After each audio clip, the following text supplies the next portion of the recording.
Good evening. Good evening. Oh, come on, we can do better than that. Good evening. Good evening. Great. Welcome to the school choice town hall meeting in Johnstown.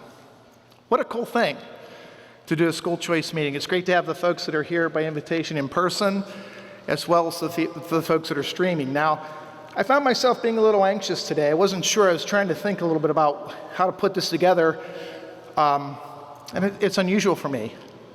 I started thinking town hall, debates, hosts, MCs, and I thought it's a different meeting and a culture. And so hopefully tonight, although school choice is a pretty diverse topic, hopefully we can keep the crowd down. And if we can't, Sean Mackler is I just want you to know he's a football referee, so he can control if we need to here. But we're looking for a good, robust conversation about school's choice. My name is Merle Skinner. I'm the executive director of Pennsylvania CAPE.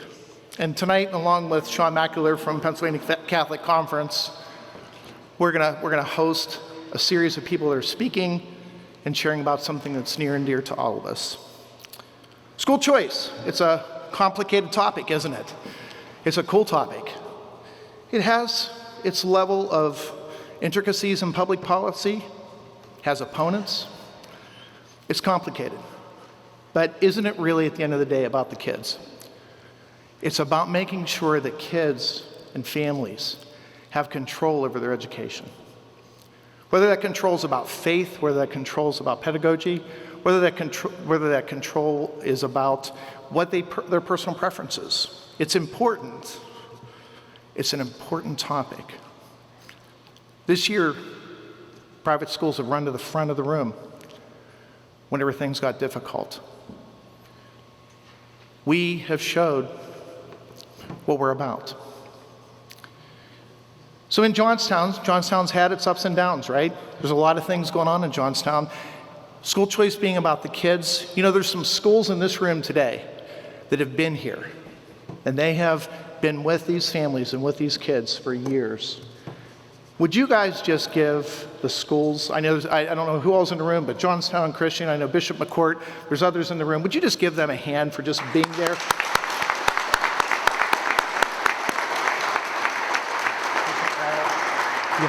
Bishop Carroll, sorry about that. I knew I'd missed somebody. So in Pennsylvania, there's some really good things going on. There have been. Work of a lot of good people. About 10% of our population gets to choose where they want to go to school, can make it happen. We have transportation. We have educational improvement tax credit, a pretty cool program that allows businesses and individuals to give to make sure that families can choose. An OSTC for families who are in struggling situations. We're working on ESAs. We're working on some other things. It's a good place to be, but it's not enough. We need to keep pushing the bar. We can't settle. We can't settle for just a little. So when the schools locally said, hey, let's have an event, and reached out to Sean and Eric, and Sean said, hey, why don't we make this a broader event? When you look tonight, you'll see organizations like REACH, some of the leaders in bringing, tax credit programs to the Commonwealth for a long time. There's a very diverse group of people, very group of organizations that are there. When you look at PA CAPE, we're a reflection of the national CAPE, which is really one of the major voices for private education in the country. The Council on American Private Education represents about 90% of the private school community. Pennsylvania CAPE is the same. So you have Catholic schools, you have Christian schools, you have Jewish schools, you have Quaker schools, you have independent schools, you have Muslim schools, you have Montessori schools.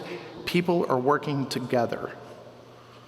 So tonight, as we think about how to move this ball forward, be encouraged.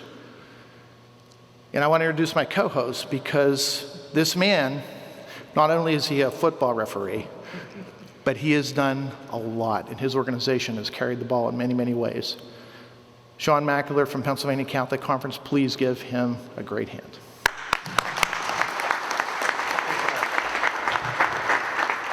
Thank you. Wow, that was a great introduction. Stole mine, but that's okay. That's all right. And I know I don't have glasses, and I'm a ref, so I should have glasses, but we'll just get that out of the way first. What a great night and perfect location for tonight's educational town hall. at GapVax in the beautiful Johnstown, PA. I want to take this opportunity to thank GapVax, Gary, Rose, and Debbie. Thank you for hosting. This is an amazing facility. As soon as I walked in, I saw the trucks just like a little kid and said, oh, I want to drive one. I want to drive one. I work for the Catholic Church. I don't know how much money they are, but it looks a little expensive. A lot of folks are not clear just what school choice is. So let me tell you what it is. Plain and simple, school choice means options for parents and students. That is the options parents have when it comes to educating their children, like choosing between a neighborhood public or charter school or using a voucher to send their child to a private school. Why are we having this educational school choice town hall, you ask? The number one reason is because the recent public concerns about education in Pennsylvania, especially facing the coronavirus pandemic, and with that, questions of what works, what doesn't work, who has access to good schools, who doesn't, what policymakers, educators, and parents themselves are doing about it. School choice is one of the most important issues schools-age children and their parents face today, and the recent coronavirus highlights just how important it is. The students are our future and will lead the United States and Johnstown for years to come. What is more important than that? Every child deserves a quality education regardless of where they live, how much money they have, or school they choose, regardless if the school they choose offers in-person or distance learning education, instruction. The coronavirus has highlighted that thousands of Pennsylvania students today are not receiving a mandated quality education because many of our school districts are not offering in-person instruction, and the virtual instruction they are offering falls far below a quality education. Many students do not have access to computers or the internet where they live. The coronavirus has changed the entire education system as we knew it and has negatively affected education outcomes for thousands of Pennsylvania students and will continue to do so for decades to come. We need to address this today before we lose generations of students that are not reading, writing, or equating mathematical equations at grade level. The school choice movement here in Pennsylvania has been very successful, as Merrill mentioned, but we still have a long way to go. That is why school choice is important. It shines a spotlight on effective education options for children, featuring and identifying hundreds of public and non-public schools that are offering quality education, so that we must find a bridge that allows students to attend these schools. The goal of this town hall is to raise awareness about pre-K to 12 education options available to children and families while spotlighting the benefits of school choice. Thank you, and God bless.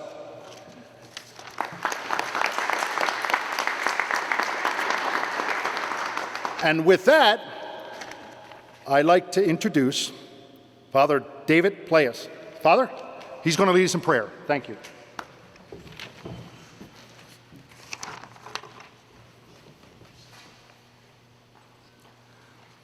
Let us put ourselves in the mind of prayer, calling upon our Lord Jesus to be with us here this evening.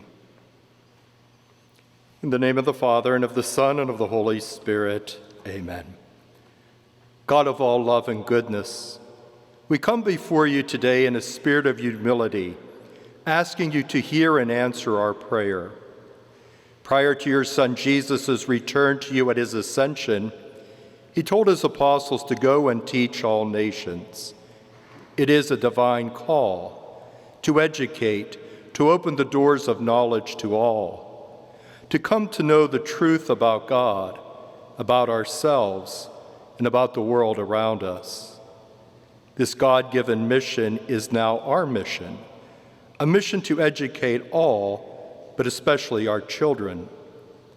Heavenly Father, send your gift of the Holy Spirit upon us to open our minds and guide our actions, so that through our efforts we may produce the very best educational environments and opportunities for our children. May we give parents a variety of educational options so they may choose what is best for their child. whether it be a public school, charter school, private school, or homeschool setting. Regardless of which school setting, parents' choose may help the children recognize their divine purpose in life, develop their unique gifts and talents so that they may achieve their goals, fulfill their dreams, accomplish the divine mission in their life. Our children are truly treasures from God. They are our future, and may we always do what is in their best interest, so they in turn may make a positive contribution to society and to be builders of God's kingdom, a kingdom of love, compassion, kindness, and service. And we ask this in all things in Jesus' name, amen. In the name of the Father, and of the Son, and of the Holy Spirit, amen.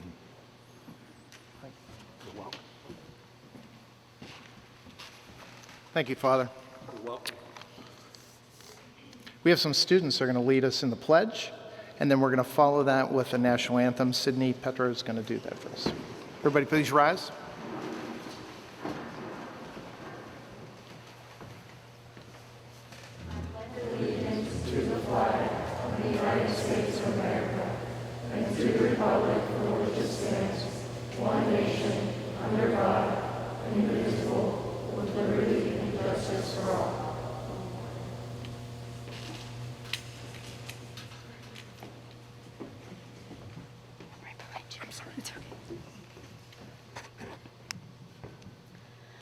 Oh, say, can you see by the dawn's early light what so proudly we hailed at the twilight's last gleaming, whose broad stripes and bright stars through the perilous fight o'er the ramparts we watched were so gallantly streaming, and the rocket's red glare, the bombs bursting in air, gave proof through the night that our flag was still there.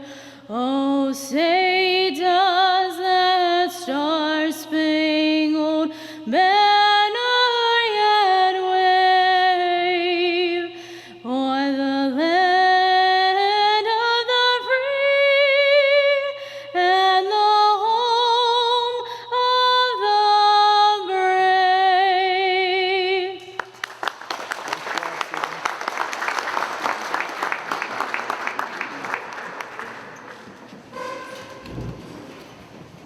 Thank you, students, and thank you, Sydney. What a great job. So the Commonwealth Foundation, if you're not familiar with this think tank, they're an incredible group of leaders that spend a lot of time talking about public policy, thinking about public policy, and they have been a consistent friend to school choice. Colleen and her group are actively working on ESAs in the Commonwealth, and without their work, I don't know where we'd be in many, many levels. So if you would you please, let's see if I can butcher her name, would you please welcome Colleen Horonchik. I got it.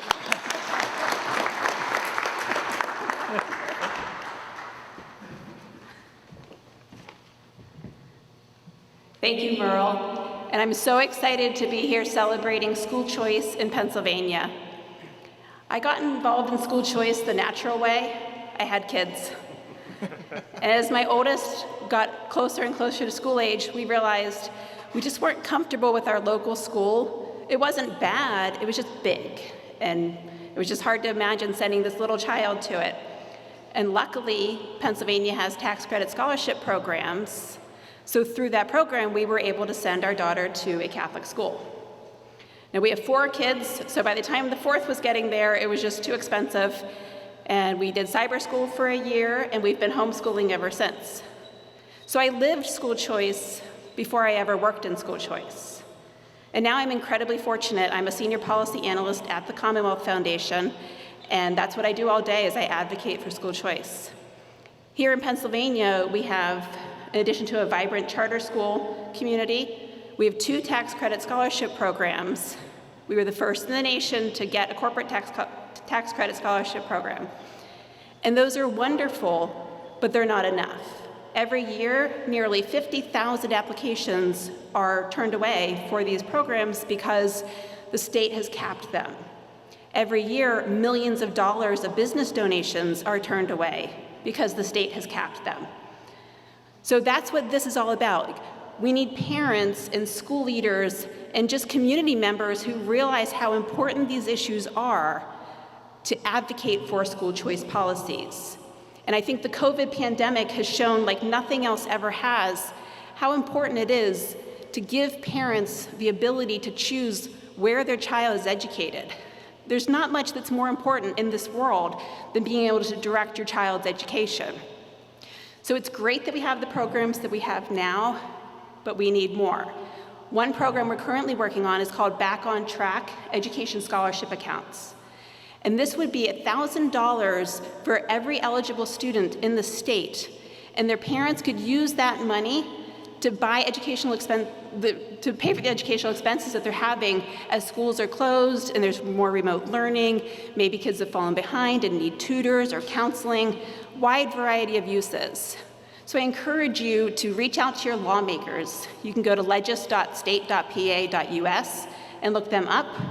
Or if you want a simpler route, you can text ESAs to 52886, and that will directly connect you with your local lawmakers. And that's how you can have a voice and tell your lawmakers that parents need these options. So that's a little overview of the situation in Pennsylvania. But we are incredibly lucky to have a national expert with us here tonight. Corey Deangelis, Dr. Corey Deangelis is, I have to look this up, he's got a lot of titles. It must not be so special. It's just too much. He's got too much. He is the Director of School Choice at Reason Foundation, Executive Director at the Educational Freedom Institute, and an adjunct scholar at the Cato Institute. And he's going to give us a much fuller picture of school choice throughout the country and why it's so important to us. So please welcome Dr. Corey Deangelis.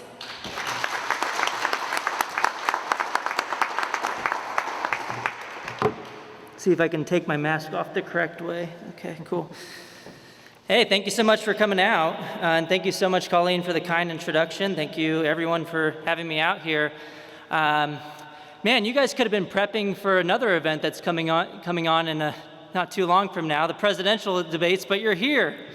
So that makes me feel really, really special. Thank you so much for coming out and social distancing. We don't have anybody in the front row. If you're on camera, it's because people are really socially distanced, not because we don't have a lot of people in here. But yeah, thank you again for the introduction and everybody for coming out. And I just want to say, that families have been getting the short end of the stick for far too long when it comes to K-12 education. And it's because we send the money to buildings regardless of how well they meet the needs of individual families. And right now, families are seeing this now more than ever, that it's really important to fund the individuals instead of the institutions. The schools weren't really doing a good job before for far too many families all across the country in the public school system. But this year, according to Education Week's latest data on this, 3 out of every 4 schools of the 100 largest school districts are not reopening with any in-person instruction at all available to any families across the country. And it seems really political as well. If you look at states with weaker teachers' unions, they're more likely to reopen schools in person. If you look at places like Florida, 80% of the schools are reopening with in-person instruction available to all students 5 days a week. But then you go to places with stronger unions like California, only 4% of the schools are actually making that same decision. You look at places like New York as well, and you're seeing something similar. And this is in stark contrast to what we've been seeing in the private sector. Just think about it for a second. Private schools, private daycares, private businesses, restaurants, grocery stores, they've been fighting to reopen and meet the needs of their customers, whereas on the other hand, we're seeing that public schools all too often are fighting to remain closed. It makes you think a little bit for a second. Why is the difference across these two sectors. And I don't think it is one of intentions or motivations. I don't think that there are better people in one sector over the other. I think it has a lot to do with incentives. One of these sectors gets your money regardless of how well they meet the needs of their individual customers and families. Just think about it. Think if your local grocery store received the same amount of money each week, regardless of whether they opened their doors and provided you with any groceries at all. They'd probably have a different set of incentives than what they'd have today. And you'd probably see more grocery stores fighting to keep their doors closed if they had that set of incentives in front of them. So again, it has nothing to do with motivations. It just has a lot to do with rational decision-making in the system that's put in front of you in the public school system. Your incentive is to keep your doors closed because you get the same amount of benefits in terms of job security and pay because you're funded through a compulsory property tax funded system. And since you have students assigned to you by their, simply just based on their zip code and their residence, and they don't have to cater to the needs and advertise to their customers like the private schools do. So I think that's why we're seeing a different response. And there's actually a new study out from a Brown University working paper series, find that in places that have more Catholic schools nearby, the public schools are actually more likely to reopen in person. And the theory there is that, well, if families have some sort of options nearby, the public schools have to scratch their head and think a little bit, and so they're more likely to respond to those competitive pressures and incentive to reopen in person. A lot of people get lost when we talk about school choice, about what that actually means, and some of the previous speakers touched on it a little bit, but I think there's a really simple way to define school choice, and of course it means choices for families, it means opportunities, it means options, but the real basic way, and I don't even like to use the word school choice anymore because a lot of people just don't understand what the heck I'm talking about. The best way to talk about this is funding students instead of institutions. That's exactly what we're talking about. We already do this with so many other taxpayer-funded initiatives all across the country and in Pennsylvania. Just think about it. With higher education programs like the Pell Grant or the GI Bill for veterans, the money goes to the family or the individual student, and the student can pick their community college if they want, but they can also take those dollars to a public or private university of their choosing. The money goes to the person and not the institution. Think about pre-K programs, even taxpayer-funded pre-K programs in different states. The money goes to the family, and then the family can pick the public pre-K provider if they want. Think about Head Start program. It's a national program. Or they could pick a private provider of pre-K services. And there's a lot of people who support this form of funding students directly who don't support it when it comes to K through 12 education. Why should it be any different? If you support funding students directly when it comes to pre-K and it comes to higher education, why would you oppose it when it comes to all these in-between years? I've thought about this for a very long time, and there's only one rational explanation that I can think of, is that with pre-K and higher ed, the norm is choice already. Institutions aren't guaranteed your money. They have to attract their customers. But when it comes to K through 12, you have a different power dynamic. You have a special interest at play that profits from the current system of funding the institution, regardless of whether you even send your children there. No other institution or industry works like this in the United States. Even in other countries like Finland, a lot of people will say, oh, Finland's a great place for education. We should be more like them. Someone should tell them that Finland has a nationwide school choice program. Why shouldn't we have something like that? Well, if you're going to say we should act like Finland, maybe we should replicate their school choice ideas there. And again, look, the idea is similar to so many. I can keep going forever with other programs too. Food stamps. We don't residentially assign low-income families and force them to spend their food stamps at residentially assigned government-run grocery stores. Why do we do that for K through 12 schools? Why do we force families to use their children's education dollars at a residentially assigned government-run school? Why should it be any different? Similarly, that's all I'm arguing with K through 12 education. The funding should follow the individual, not the institution. But you have, again, special interests at play that profit from getting your money regardless of how well they meet the needs of their customers and regardless of whether you even attend their school. Taxpayers in Pennsylvania and elsewhere, they essentially have to pay twice if they want to get to a private school, once out of pocket, and again for the public school without even using it through the property tax system.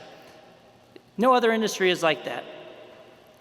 So you have a lot of myths in the debate, and I'll go over those, one big one in a second, because there is a special interest at play that profits from the current funding system.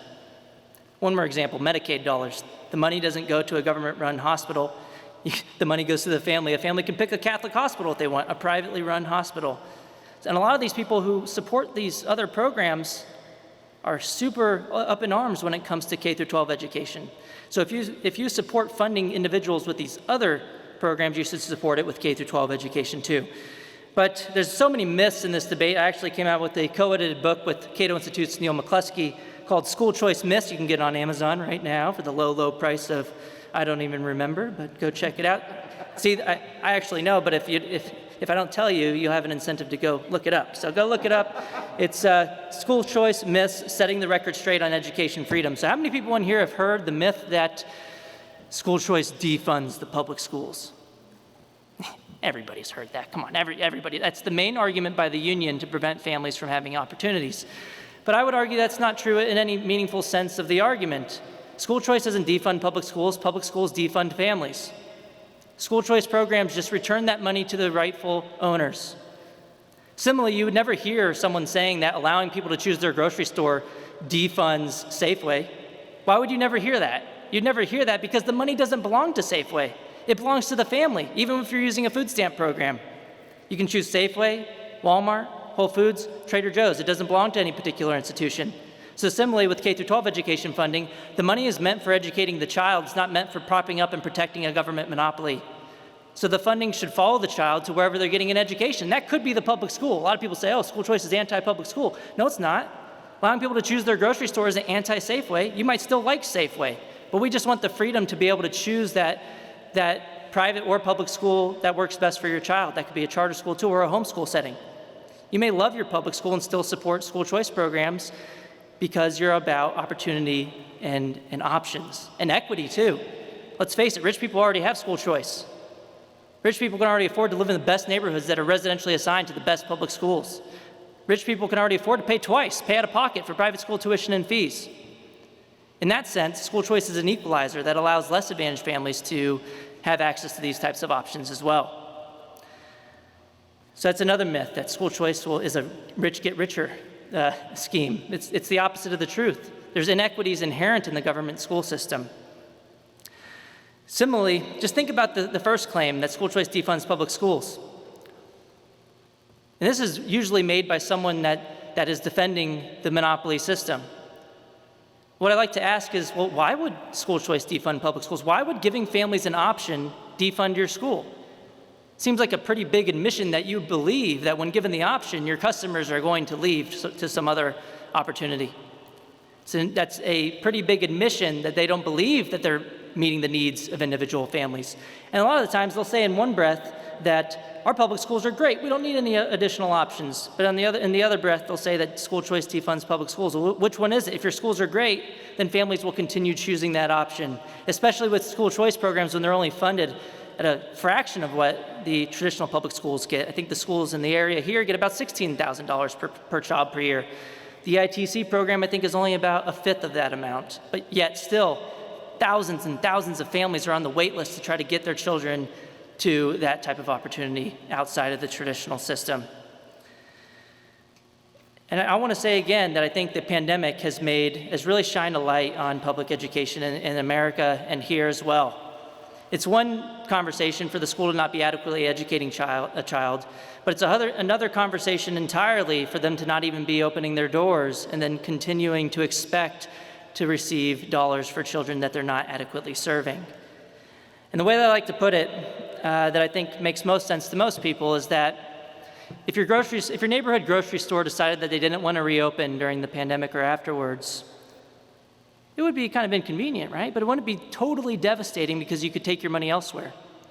So if your local grocery store doesn't reopen, you can take your money elsewhere. If your local school doesn't reopen, you should similarly be able to take your child's education dollars elsewhere. And I'll just say, even if it does reopen, you should still be able to take your child's education dollars elsewhere because the money is for educating the child, or at least it's supposed to be meant for educating the child. It's not supposed to be for propping up and protecting a government monopoly. So again, I want to thank everybody for coming out. And if you have any more questions on what school choice is or some of the arguments in the debate, I'll be happy to answer your questions afterwards. But the main idea here, again, just to reiterate for everyone, is funding the student instead of the institution, just like we do with so many other programs. Thank you.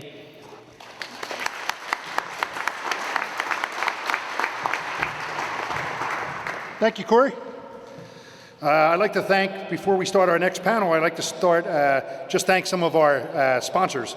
GapVax for hosting, Independent Catholic Foundation, the Roman Catholic Diocese of Altoona-Johnstown, Reach Foundation, Council for American Private Education, Pennsylvania Catholic Conference, the Johnstown Christian School, Bishop Carroll High School, Divine Mercy Catholic School, Bishop McCort Catholic High School. So thank you to all our sponsors for hosting this, for having this event.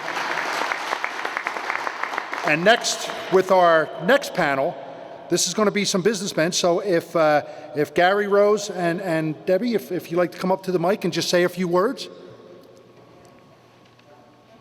You can come up on stage or go right over there. It's totally up to you. Go right ahead. Social distancing not from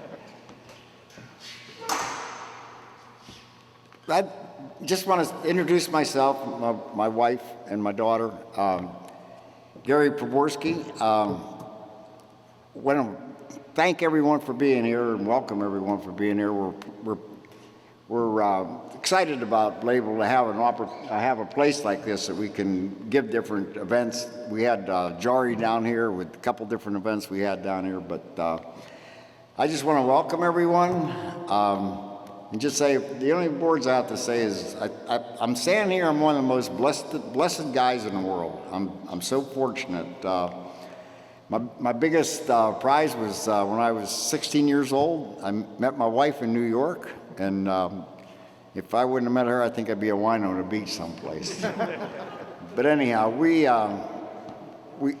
started a business when I was about 35 years old, and never ever dreamt that it ever could develop into. We have a couple of companies, one being GapVax and the other one being Gap Pollution Environmental Control. And we've been just so fortunate in our lives. I wasn't the best student in high school. I wasn't the best Catholic going to church all the time. But I was always a hard worker and believed in God and believed there was a power bigger than me. So anyhow, I want to thank everyone for being here, and we're honored to have you here.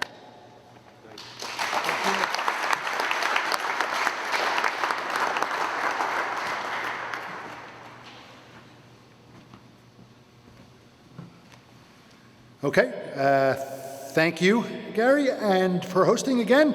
And next I'd like to introduce Clark Holstetter. Clark.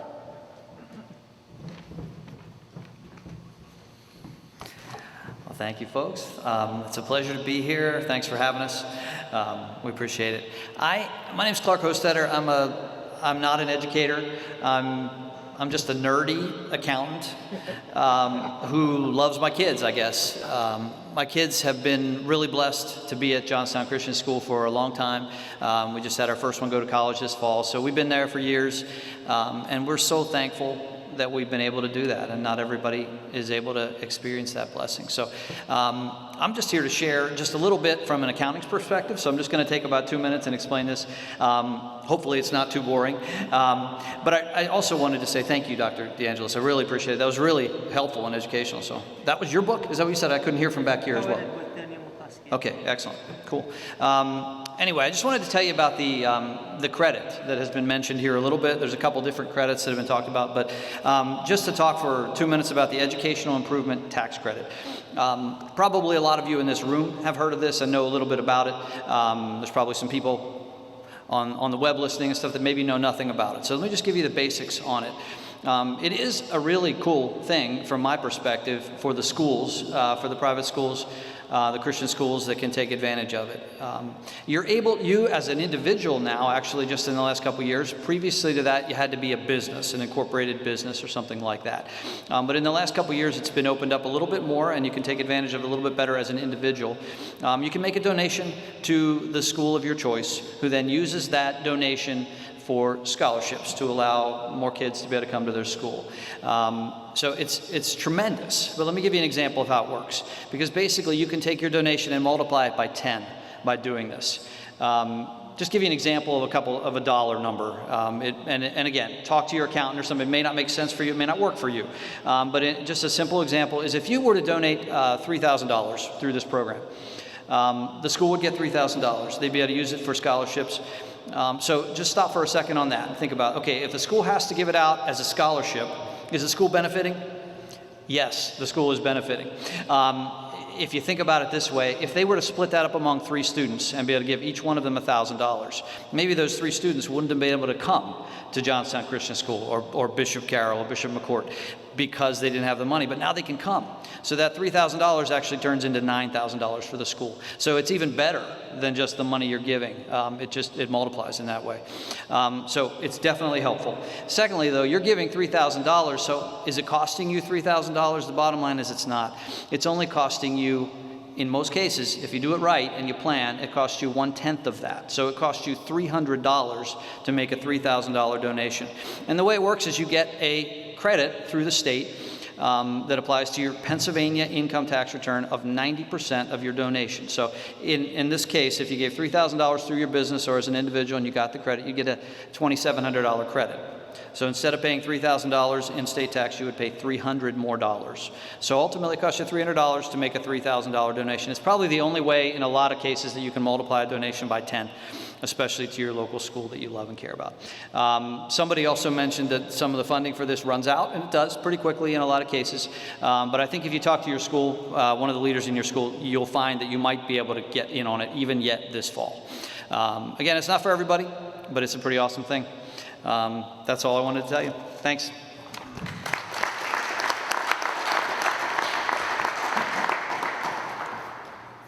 Thanks, Clark. So we've got some parents and some students who are going to share their perspectives. The first is John Houston from Johnstown Christian Schools. John, come and share with us. Thank you, Merle. When I got involved in Christian education even before I had kids, it's a little surprising, but I was involved in an organization that really wanted to understand why Christian schools are successful and what makes them tick and how to make the best Christian school. Then my wife and I had kids, so this school I'd worked with was a concept, but I started shopping around Johnstown and I found Johnstown Christian School. And it's been an amazing gift for us as a family. We've been there since kindergarten. Our twins are now in 11th grade. And the academics are outstanding. You know, in some cases there's a perception that Christian schools don't have the level of quality that public schools do. And that's a mistake. That is incorrect. And I'm so thankful we have some great educational options locally, both parochial and at JCS and other Christian schools. So the academics are outstanding, and we got to know the teachers. The small class sizes made it a family, really. It feels like a family, and when we're there, they care about our kids. You know, they align with our beliefs, with our principles that we're teaching our kids, and they pray with our kids. And I'm just so thankful for the opportunities that we have. Now with us, it's a sacrifice, and many of the families, over 80% require some sort of financial aid. And that's why EITC is so important. You know, enabling families to come to a school like JCS, or any of the schools represented here, just to have that option available. As a citizen, as a taxpayer, I'd love to have the opportunity to have a vehicle like we talked about, be it a voucher or something, so I could direct my taxes to the school that's benefiting my family. Right now I'm paying taxes, but my kids don't go there. And it's a challenge, but I think every one of us can see the value in making it a priority, in investing our time and energy. And you may not know this, but as a family, we do participate in EITC. We were able to divert some of our tax dollars and participate in the tax credit program. So in some cases, there's a misunderstanding. People don't realize that. They think it's just a business tool, but families can participate. There are some requirements you'd have to talk with your accountant about, but it is a fantastic option. And I am so thankful for Merle and Sean and the hard work they put forth for PA CAPE and a school choice. It benefits us all as Pennsylvanians. But thank you.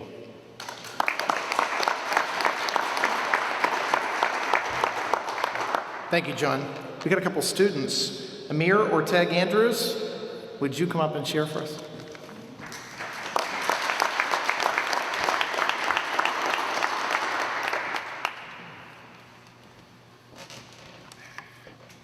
Good evening, everyone. Good evening.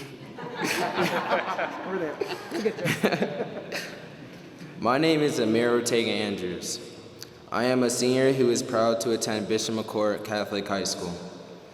I would not be able to attend McCort if it wasn't for the sacrifice my family made and the private scholarship assistance through the school. I feel like everyone should have the opportunity to go to McCort, whether they can afford the tuition or not. Everyone should be able to choose where they want to go to school. I feel that going to McCort has made me a better person and a better man. I like the person that I have become. I feel it's because of the choice I made to attend Bishop McCort. At McCort, I have learned how to put others first. We are all family at Bishop McCort. I am going to carry on. I am going to carry on what I have learned these 4 years at Bishop McCort throughout my life. What brought me to McCort was the guidance of my parents. They saw the potential in me and wanted me to give a better opportunity to learn and succeed. Coming to McCort, I have learned a culture of success. I watched my parents struggle raising me and my siblings. I would like to attend college and help my younger siblings realize that they can make their dreams come true. Bishop McCort has showed me that no matter who you are, how much money you have or don't have, or what race you are, we are all equal and deserve the same opportunity. I feel school choice is necessary. It helps each person reach their potential. I am grateful to become a Bishop McCort graduate in the spring and hope others can get the same opportunity as I did. I hope everyone here felt the message that I have said. Thank you and God bless.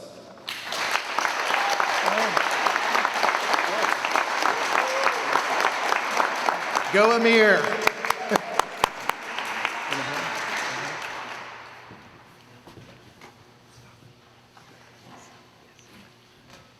Next, we got a board member from Bishop McCort, Aletha. Yes. Okay, I got it. I'm trying. Aletha Jones. Yes. Good evening, everyone. My name is, again, Aletha Jones, and I had 7 kids, a few nieces and nephews, that I sent to Bishop McCort. And why I was asked to come was just to share my perspective as a working parent about what it is to have school choice.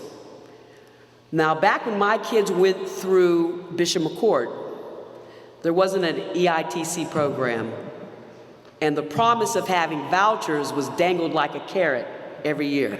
Like, you're gonna get taxpayer dollars if this happens or if that happens. Well, that never happened.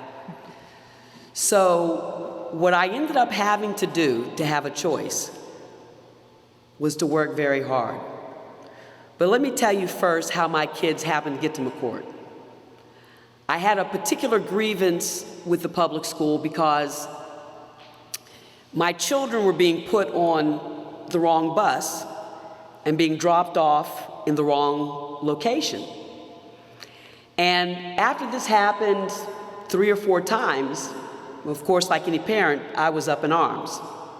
So I demanded that I choose in the district what school my kids went to. It happened that they were going about maybe 3/4 of the mile to a school that they were going, but there was a school that was closer to me. I live in an area that was closer to Westmont, and there was a school called Westwood, and that happened to be closer to me. So I, as an outraged parent, I spoke to someone and they assured me, oh, yes, yes, your kids can go there next year, no problem. When the next year came, and I took my kids to that particular school because I'd say, I'll transport them there just to know that they would be safe. The principal met me and said, I can't allow you to do this because this would cause everyone else to want to leave that particular school and come, and we can't do that. So not wanting to cause her any trouble, I respected what she told me. So one day they went to the school that I was promised they could go to. I didn't keep them out of school. The next day they went to the school that was in the district. And the third day I went to Sister Dolores and I said, hey, I need my kids to be in a place where I know they're safe. The reason that they went there was when I spoke about the problem I had about their safety, about whoever was in the office was placing them on the wrong bus repeatedly, I was met with indifference. And it was like, oh, well, this is what's going to happen. Regardless of what you think or say, this is your only option. Well, don't tell me that's my only option. And that's how they happened to get into a Catholic school system. Because I want the option, and I want the choice to make sure my kids are safe and educated. Now, I'm not here to service up the pros and the cons of public schools and private schools. I'm here to say that I don't want to be powerless. And at that moment when they didn't hear my grievance and they didn't meet my grievance with a resolution, I felt powerless. And I don't like to feel powerless. But what it took for me to be able to send my kids through the Catholic school system was to work Christmases, Thanksgiving, every holiday. I happened to work for Pennsylvania Electric Company in a place there where we worked 24 hours a day. We were business office, we worked outages, but God blessed me with the ability to make as much money as I could work making overtime. And in that way, I was able to put my kids through a private school system, but it came with a cost. Not so many extra things on the side. I made a choice for them to have an education so that at some point that they would have options, better options that an education would provide. But that came at a cost. It's a lot of things they couldn't have, a lot of things they couldn't do growing up because I had to make a choice. Every parent should be able to make a choice where their kids go to school. And it shouldn't cost blood from a stone. You should have the freedom to say, this better fits my child than that. I have 7 kids, and they range in academic abilities. I have a kid that went to Northwestern. She's an engineer. And of course, some people know I have professional athletes, but those athletes are also scholars. So I have one that he double majored, played football, went on to go to Columbia. But the point of the matter is, one school may not fit each kid. Fortunately for McCort, at McCort, the high achievers had an atmosphere. It wasn't just competition. People think because they have professional athletes that it was about professional sports. Well, it wasn't. Because football was something that they just did well. We were baseball players. But it was about, I could see down the road, and I wanted that road to be lined with an easier time than I had in supplying a living and enjoying their family. But the thing about going to McCort was, whether you were a below average learner, an average learner, or someone that was going to excel, there was going to be somebody there to fit your needs. Somebody there to bring you, that individual student, along in the way that best suited your achieving. Well, that could be the same thing from school to school. One school might be better suited for a certain type of student, or a community to support a certain type of student than another. So you should have that choice. For me to have that choice, it took a lot of extra hours of work and a lot of extra time spent away from my family. With school choice, your tax dollars.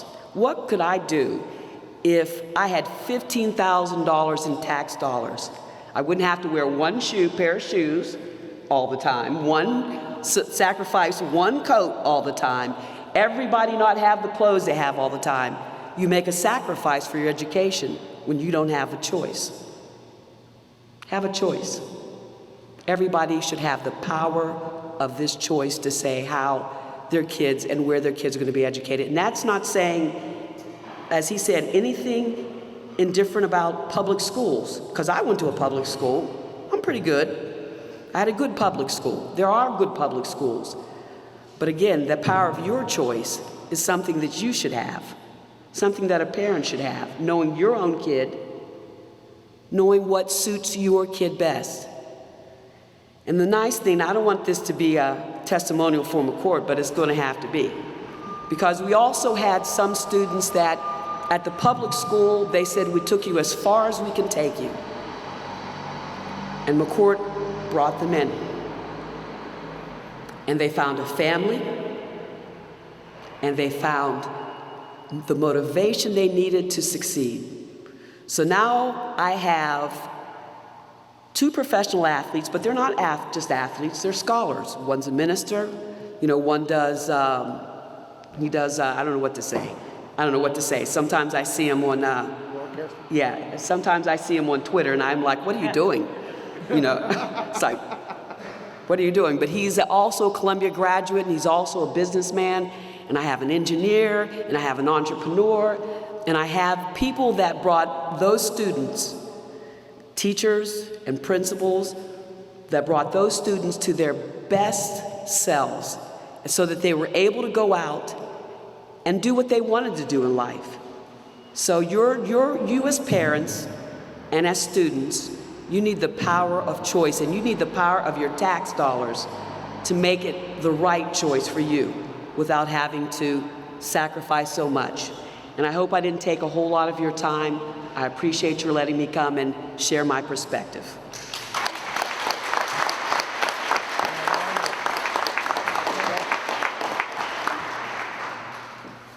Kirsten Way.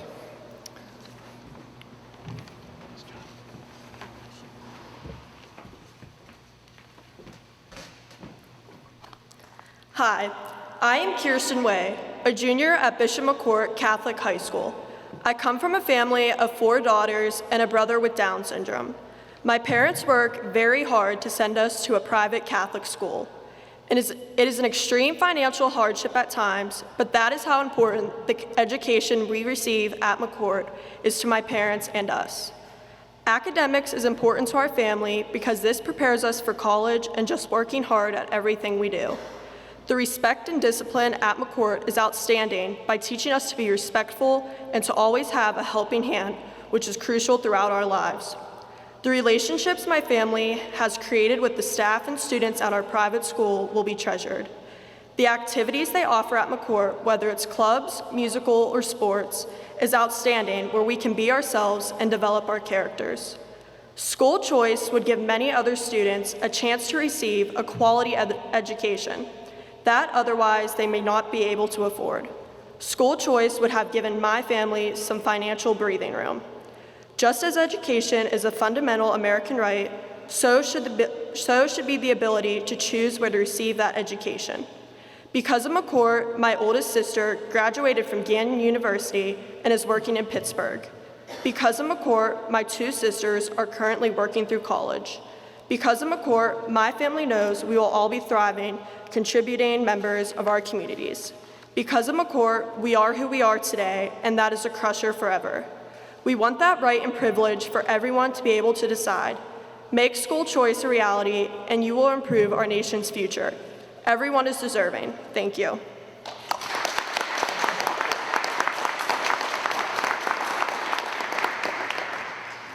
Okay, we're getting close to wrapping it up. We're going to introduce our last panel here. Some administrators that are here today. First we have Celeste Sprinkle from the head of school from Johnstown Christian. Thank you.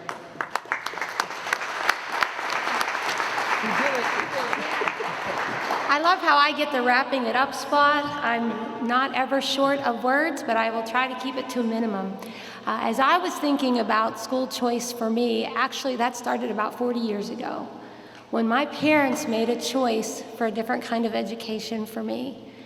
And it was at Johnstown Christian School. And I got to be in an educational path that combined not just academic rigor, but a foundational faith.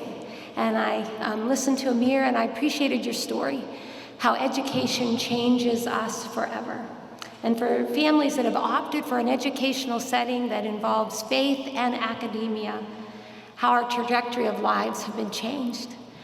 I should have talked to Mr. Smith early today about the number of graduates that have come through Bishop McCort High School. I know at Johnstown Christian School in our 76 years, we've had close to 1,000.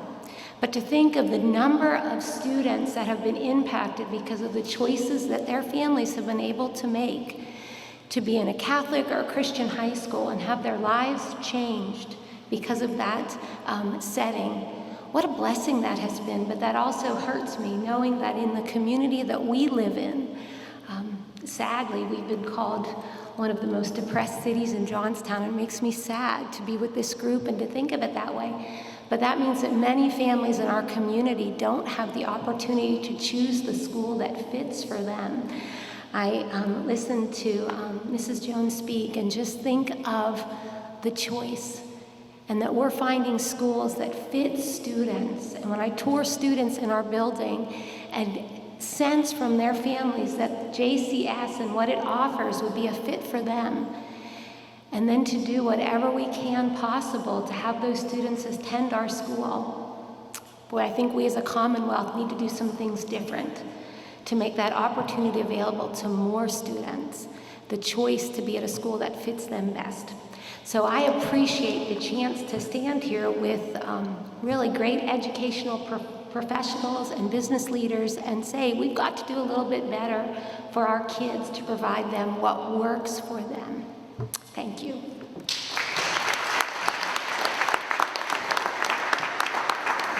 Thank you. And our last speaker will be Tom Smith.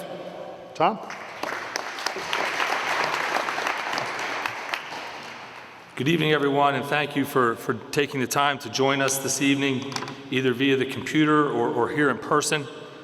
I want to talk to you for a minute about our community. I've been fortunate enough to work here now in our Catholic school system for 4 years. And prior to coming here, I've had a unique opportunity to work in the public school system for 17 years prior to that. And I've seen a lot of things, a lot of good things, really good things. And I've seen some things that are not so good. It's life. When I walked into GapVax here today, and I got to meet Mr. Poborski, I was inspired as soon as I walked in the door, because when I was a young man and I'd drive by this place, it was just a rusty old steel mill that sat empty and there was nothing here. And you built a monster of a place here, and it is amazing. But you know what, Mr. Poborski? If this town and our private schools are given the opportunity at school choice, and our community and our people, we can do the same thing for this community. We can build our community from the ground up by providing opportunity for students, real opportunity for students. Corey said it best: fund students, not institutions. These eyes have seen a lot of things in the world of education, and that is an unbelievable statement. Throughout my career, I've seen, and I've worked in a very affluent community here in town with a very, very good public school. Very good public school. And then I had opportunities to go to a lower achieving school that had struggles because of the institutional process 3 miles down the road from the other school. And it opened my eyes to where I would end up next at Bishop McCort, where I could provide every kid with an opportunity to get educated. The problem is, as the leader of Bishop McCort, I give tours every week to families that want to come to our school and cannot. And it's heartbreaking to see that. Heartbreaking.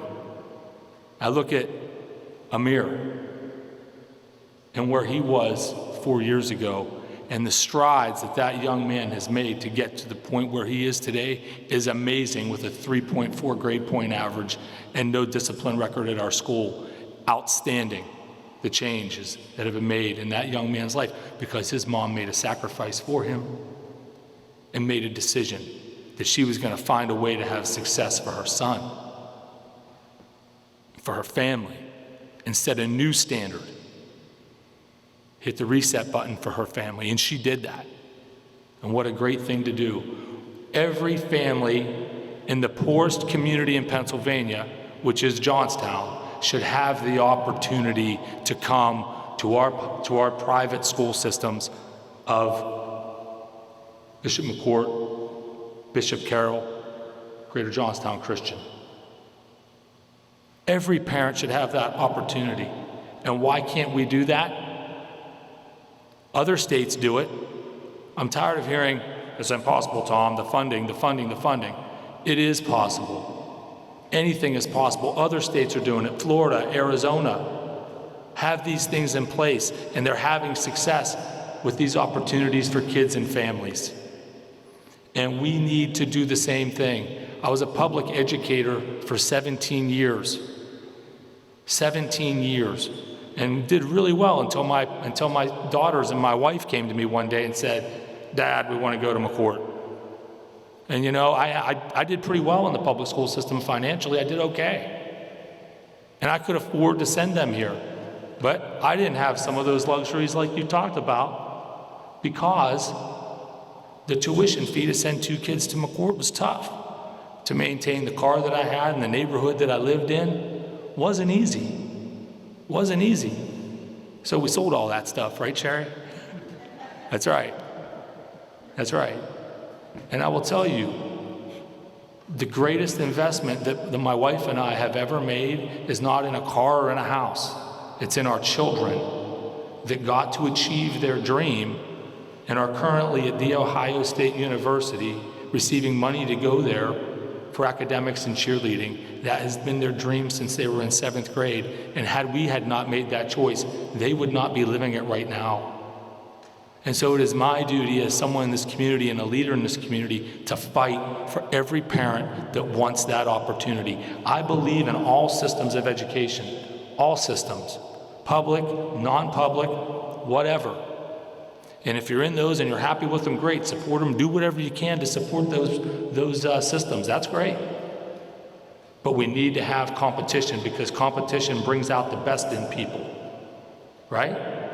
In every aspect of commerce, competition makes people better. I bet Mr. Poborski would say that. People come down here and look at this shop, they're thinking, yeah, I better step it up a little bit if I want to have trucks that look like that to compete and put them out there on our highways and to help communities. Am I right? Absolutely. So I want to challenge our legislatures. I want to challenge our people at the top to make this happen for what I see as the epicenter in Pennsylvania for school choice. The epicenter. We have at our school, and I'm sure the other schools, Bishop Carroll and Johnstown Christian, but I'm here to talk about mine right now. We have a 100% graduation rate. It's pretty amazing, isn't it, Corey? A 100% graduation rate. Shouldn't every kid have the opportunity to experience that? 100% of our students are accepted into a 4-year college. 100% of them. 98 take advantage of that opportunity. It's amazing. So with that being said, there are a lot of people in this room that support our school, and I want to thank them for that in various ways, whether it's through EITC, whether it's through donation, or just being a parent that chooses to send their child to our school. I want to thank you for making that decision, because it's one that will pay off and help this community for many, many years to come. And we will continue to fight for school choice, and we need your help doing it. And I hope that our local legislators are listening. The Johnstown community needs it. The poorest community in Pennsylvania, the poorest. How do we get out of that situation? By creating opportunities for our families. Thank you very much. Have a great evening, and thank you for coming out tonight.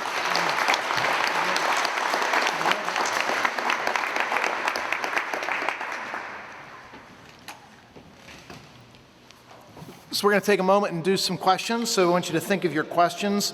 You can field them directly to one of the panelists, or you can just ask a general question and we'll figure out among us up here who wants to answer. So I believe, Tom, is this correct? They're going to go to the mic over there to ask the question. Is that correct?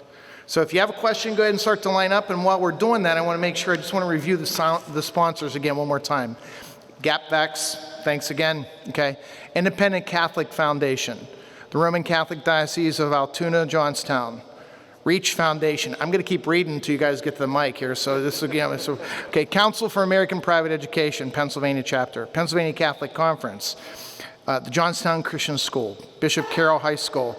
Divine Mercy Catholic Academy. Bishop McCort Catholic High School. And Association of Christian Schools International, Pennsylvania. So we got a question. Good evening and thank you for coming. My name is Bill White. I have two students that go to Bishop McCort High School. Some of the topics you all addressed are near and dear. Retired, came back home, couldn't afford tuition in other states, came here. Was going to go to Greater Johnstown. I'm a Greater Johnstown product, but I wanted something a little different for my students. I wanted God in my children's life as well. With that said, working family, dual income, that's a mandatory thing in today's world now. So time is relevant. The lady in the back, she gave a very heart-daring speech that I can kind of relate to. So my question would be is, as the choice goes, would parents be responsible for the transportation of their children if they were to get this choice, or would it still be supported by some other funds? Because you're already paying property taxes for the public school, you're paying dual income for private school, you're paying transportation, and you're still trying to hold a dual income. So would that be covered or relevant? Sean, you want to take that? Okay, sure.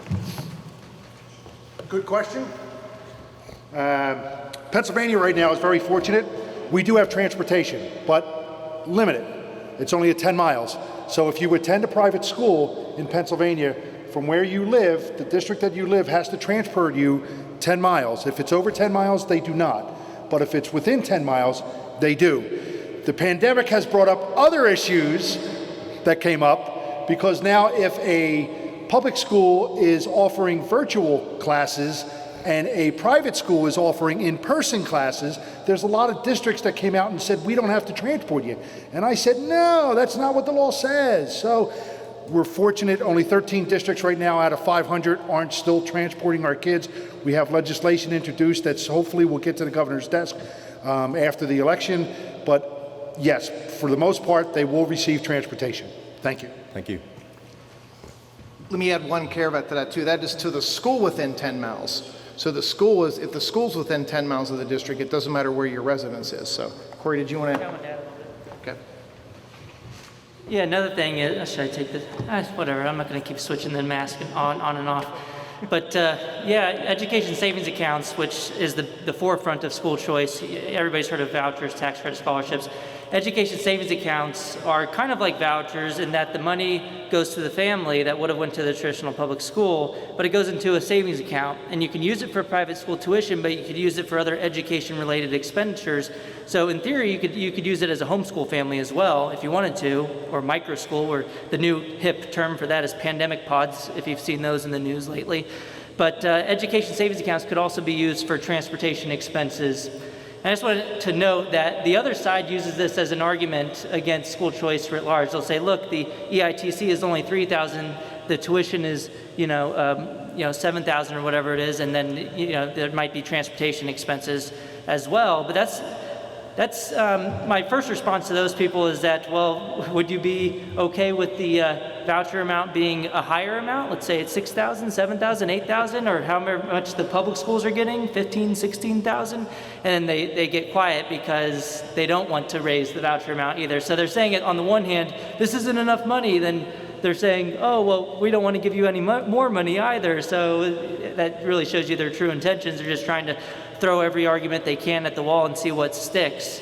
And then similarly, it's just not a logical argument, right? Like, these same people wouldn't oppose food stamps just because food stamps don't come along with funding to transport you to the grocery store. Same thing with Pell Grants. The Pell Grants don't pay for you to drive to the school, and in some cases don't cover the full cost of tuition, but people don't argue against those programs for the same reasons. So I think it's just not a legitimate argument when you point out all these inconsistencies in the logic. It's essentially like saying, well, if we shouldn't help people 90% of the way if we don't help them 100% of the way. That's just not a logical argument. So yeah, I just wanted to add that because it's something the other side talks about a lot. Thanks, Corey. Next question. Hi, my name is Christina Sackmar, and I had one student who graduated from Bishop McCort in 2014, and I have a student who now is a junior at Bishop McCort, and have been very pleased with the education that my children have gotten there. But I have a couple questions. Okay, and one of them I think you already answered for me. This program, school choice, would be for K through 12. I mean, that would include everybody. Okay, and I think this is great. This program is fantastic, and I mean, I'm all for it, obviously. But you know, I feel like we're speaking to the choir here. I mean, this is really nice that we did this, but where are our local legislators? They should actually be here because they need to hear what everybody had to say tonight. We're kind of talking to the people who already agree with this program. Like, it'd be wonderful to have these students here and have these legislators hear what they had to say. I mean, where are you going from here? Are you planning on doing this again and having legislators here? I mean, we need to go above and beyond just talking about it. Let me start that answer, and then we'll let whoever answer. The importance of these kind of events, and of course they are on the internet, so we can share this resource with a bunch of people. And I think that's one of the cool things about the technology, is that people can hear this even though they may not have been able to be here tonight. There were several legislators, I believe, that wanted to be here tonight but couldn't be here. So this is a tool that we, but not just we, but you, can send to your legislator and say, hey, I want you to check this out. This is a really cool event. So let me start with that. As far as, anybody else want to add? Tom? So I would like to add to that. Part of the reason for having this tonight is to kind of mobilize our troops to get the word out. Okay. And we are live streaming this now, so and this was sent out all different types of media platforms for us to do that. In addition to that, a few weeks back, I had a meeting with some local representatives and senators here to talk to them about school choice. And that actually kind of got the ball rolling to have what we're having here today. They recommended that we have a town hall and inform our community. And also that led to an article that was actually made Fox News not too long ago about school choice and how it is really needed in our town. So we believe that by mobilizing our troops here and our people that support choice throughout our community, that we will be able to get word out. We're just getting started, Mrs. Sackmar, and we need people like you to help us. So we appreciate you coming out tonight and helping us get word out. We are just getting started because it's going to take us some time to push in the state of Pennsylvania to get this accomplished. But this is the starting point for us. Do you have like, I mean, I might not be saying the right thing, like a website that you're thinking about putting together? I mean, this is, you know, again, I know everybody's been talking about this, but nobody's really done anything. I mean, do you have something where people can communicate with each other and start, you know, like a blog or something? I don't know, I'm just kind of... It's a great idea. We should have something between all of us that want choice where we could create a site that supports our mission, for sure. And I have another question, and it's only because We could start a Facebook, Corey. We could yeah, start even a Facebook group page, yeah. I and mean, get just word out. something, definitely. Because the other thing is, too, I kind of helped start another school. It's an Orthodox school in this area. And so if any other schools, I mean, we have Bishop McCort, Bishop Carroll, Johnstown Christian, but there are some other Christian schools in the area too. So if they want to be involved in this as well, they can then. Absolutely. If that's what I guess what I was trying to figure out is, are you forming a group? Are we doing a blog? I couldn't That's what we figure should that out. do moving forward, Yeah. is form maybe a site or something where we're all working together to push the initiative. We believe, and I know when I talk to Celeste, that we need to be together because it makes us stronger. And we actually believe in competition because we believe that it makes it better. I know that when Mr. Cochin went out to Bishop Carroll, he's making me better and I'm making him better Right, in our absolutely. And schools. that's, And it's working for us. It should work that way everywhere. So thank you. I'm trying to answer. Yeah. We got a couple. Couple follow-ups. Go ahead.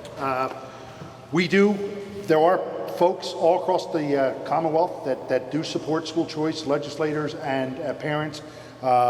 Is there a group in Pennsylvania? don't- Like, if anybody, instead of reinventing the wheel, is there somebody else who already has? No, we don't. I can't specifically identify one. I know Commonwealth Foundation, they have things they have blogs and different things that they do.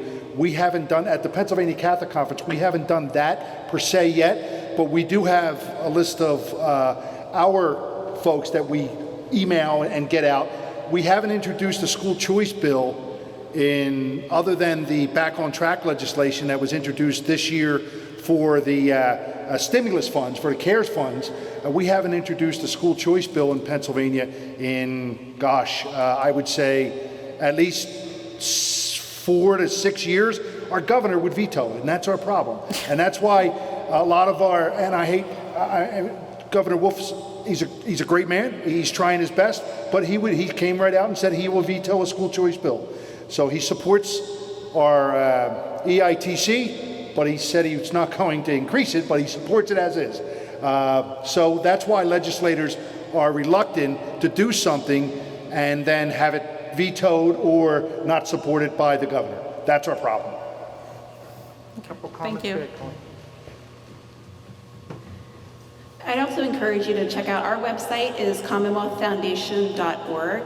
And school choice is one of our primary issues. And actually last year there was a huge school choice expansion bill that Speaker Turzai introduced, and the legislature passed it, and it would have made the EITC program grow to meet demand so that we would never have that problem of kids getting rejected from their scholarship applications.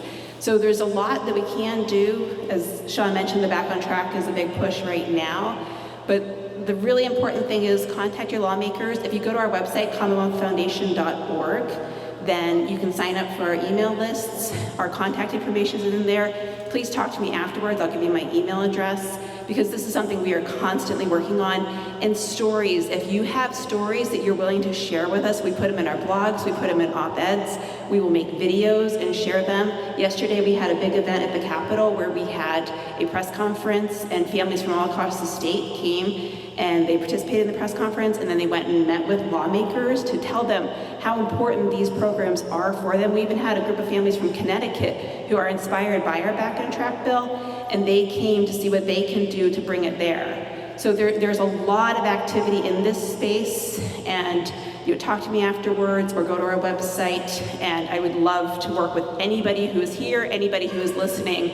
Love to work with you on this. Thank you, guys. Let me just add, too, that there are a variety of different, ways that you can do this and stay connected, both at the state level and at the larger level. So I just want to mention a couple. In case you guys don't know, I just want to mention there is an election coming up, I think pretty soon. I'm not sure exactly when, but if you would pay attention to what the legislators stand on school choice. It's an important and critical issue, so when particularly in our state. So I think Catholic Conference does a stance on school choice. Pennsylvania Family Institute, I know, has a voter's guide that relates to school choice. Do you guys do something with legislators? So there are some people that you can check who you're voting for. So Hi. I'm Susan Way. I'm Kirsten's mom, so she's my fourth one I put through McCort. And Tyler would be at a Catholic school, but he has special needs. He has Down syndrome. I actually met with Mr. Smith when he was ready to go to kindergarten because he was really trying diligently to try and make it work for Tyler, but the funding's just not there to support special education. So my question is if this was something that could happen, like school choice, would there be funding that would follow special needs students to a private school? So there could be quality special education for a child like Tyler. But bunch of good answers to this, I'll bet. Corey, you want to go first? Celeste, you want to talk about your program too? Or not? How are you using ones? Good. Yeah, there, I want to say about 20 or 21 national or school choice programs across the nation that are specifically targeted for students with special needs. So those do exist, and you could see a similar one here, but even if you had a universal program that's available to everyone, I said earlier that the state of Pennsylvania spends anywhere from like $16,000 to $19,000 per child per year. But in most states, and I don't know the funding formula well enough in Pennsylvania, but typically a public school gets a little bit more money, actually a pretty good amount more money for a student that's identified with special needs. And so if you created a school choice program like this, that's, let's say, 80% of what would have been spent in the public school, students with special needs would get a higher amount because they're already getting a higher amount in the public school system. So this would be a good opportunity as well.